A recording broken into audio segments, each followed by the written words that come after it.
กะจีสอยไปถังเปลือกนี่มันจริงสอยง่ายก่อนเนาะสิแหละทุกคนเฮ็ดง่ายๆนะ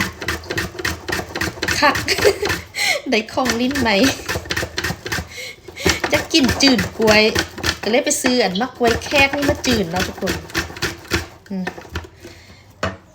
อันนี้ก็เอาออกก่อนได้นี่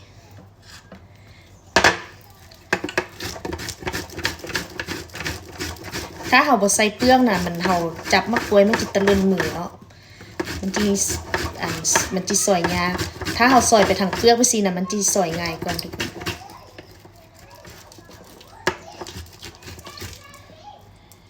เด้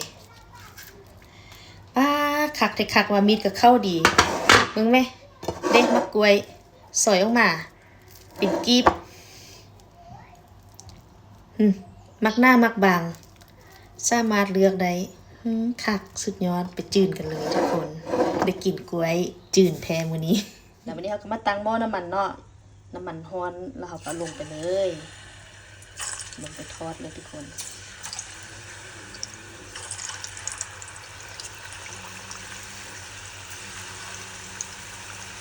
แกะเอาเปลือกออกเนาะ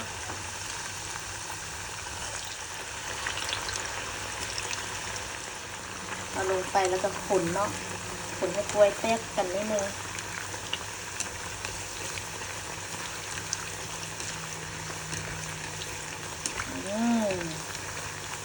ไปกินจืดกล้วยแล้วมื้อนี้จ้างเขาคนทุกอย่างมันแตกออกกันแล้วเนาะกะจีคนไปคนมาเพื่อให้กล้วยของเขามันสุกสม่ำเสมอเนาะถ้ามันเป็นแบบซี่ทองงามแล้วเขาก็จะค่อยเอาออกให้เป็นซี่น้ำตาลเป็นซี่เก่าออกเลยเนาะมือดีกล้วยค่อนข้างจะสุกไล่ก่อนกล้วยเฮิมเนาะได้กล้วยสุกไล่ก็จะเอาออกเลยทุกคนเราจะทอดต่อไปให้จนแล้วเลยเนาะทุกคนให้จนแล้วเลยเด้ทุกคนตอนนี้จืดแล้วละเด้ จืดกล้วยน่าแซ่บทุกคนกล้วยสุกดีเนาะ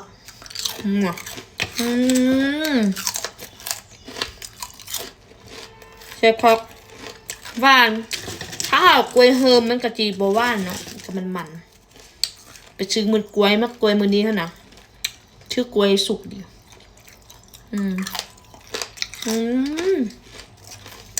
กินส้มใจย่างเลยได้กินจืดกล้วยแล้วทุกคนวันนี้นะเราได้กินบ้างหลายปีละแซ่บค่ะไปแล้วทุกคนบ๊ายบาย